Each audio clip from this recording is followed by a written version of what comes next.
Now, for those of you who aren't aware, it is currently December 23rd, 2021.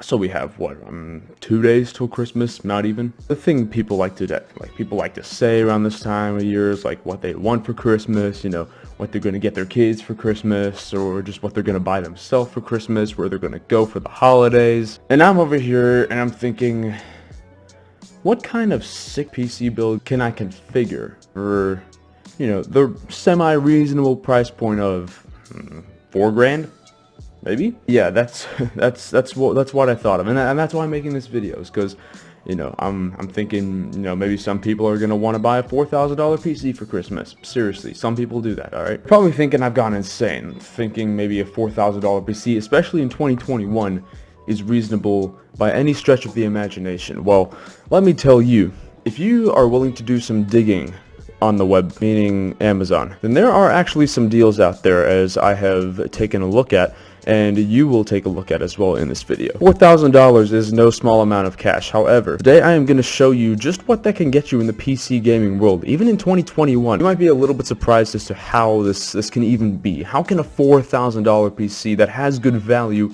even exist in this day and age of cryptocurrency mining and GPU shortages and all the crazy stuff going on? Well, today I offer you a solution, so make sure you watch all the way through. You could just skip to the end of the video, your choice.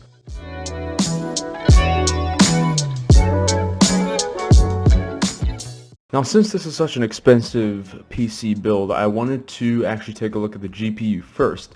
And you can see here I looked up RTX 3090 Zotac, and that's because right now, at least, Zotac has the cheapest 3090s on Amazon. So, I mean, you could probably find some cheaper options on eBay or AliExpress or Craigslist, but for this, we're going to be using Amazon simply because it's the most reliable. For this, we can go for the cheaper one, which is like only $1 cheaper, but I mean, for the sake of budgets, I mean, for all I know, $1 can make all the difference. So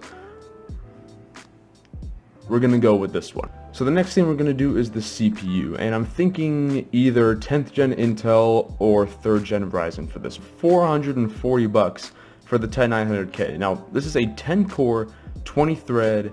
What's the base clock in this thing? Anyways, 10 cores, 20 threads, crazy fast. We could go 12600K, which is right here, but it is $310, or you could go 12600KF. That's $285, and this has 10 cores and 16 threads. The reason I'm going to choose this one for now is it'll allow us to spend more money on other components like the RAM and the CPU cooler and power supply without having to make any huge compromises. So I think 12600KF is actually the way to go for this one. Next thing we're going to do is Z690.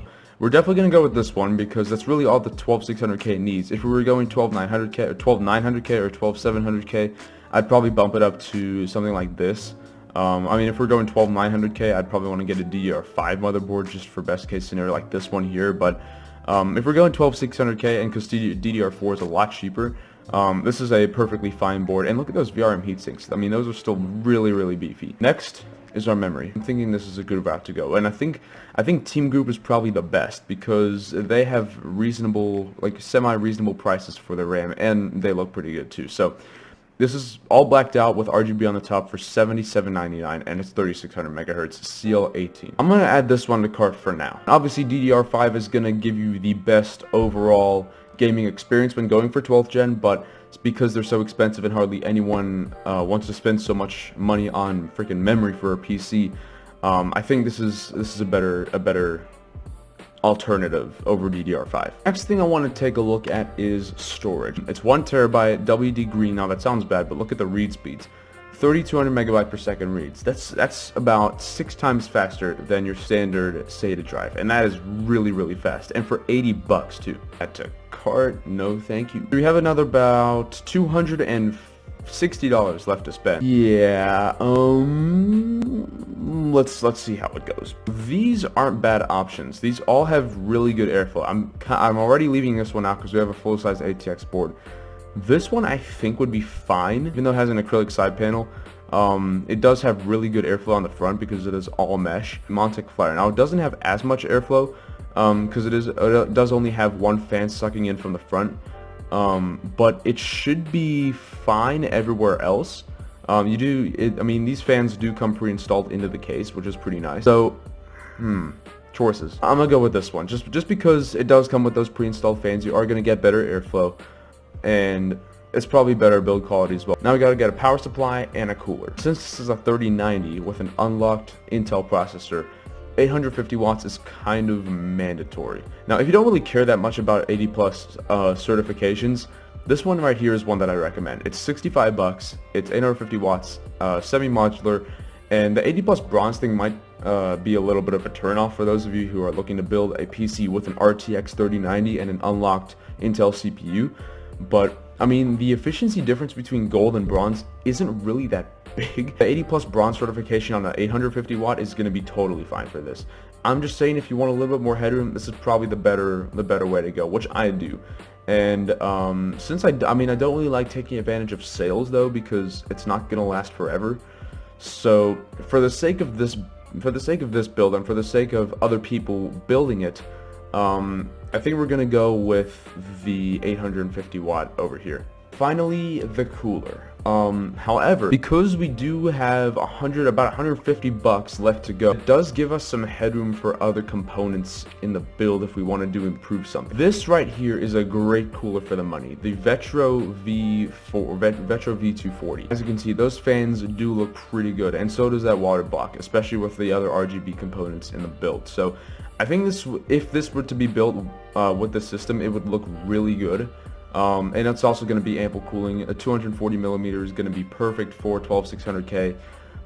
So I'm going to add this to cart. And as you can see right now, we are at 3,934 bucks, which means we have $65 left to go in the build. Now, if I were you and I had a little bit extra coin to spend, first thing I'd do is probably double my RAM. Like that, we found a kit that's actually going to cost less than double what that costs. And it's 3600 megahertz. So I mean, there you go. Still, with 32 gigs of RAM, you're not even fully at your $4,000 budget. I think this is the perfect place to leave this build where it's at. This is like the best value you're going to get for $4,000. 32 gigs of RAM, super fast processor, fastest graphics card on the market for gaming, fast SSD, more than enough power, nice looking case, nice looking cooler, nice looking RAM. That's 32 gigs. So that's it. Is the Christmas 2021 $4,000 gaming PC parts list. Let me know what you think. Do you think this is a good value? Do you think people should spend this kind of money on a gaming PC?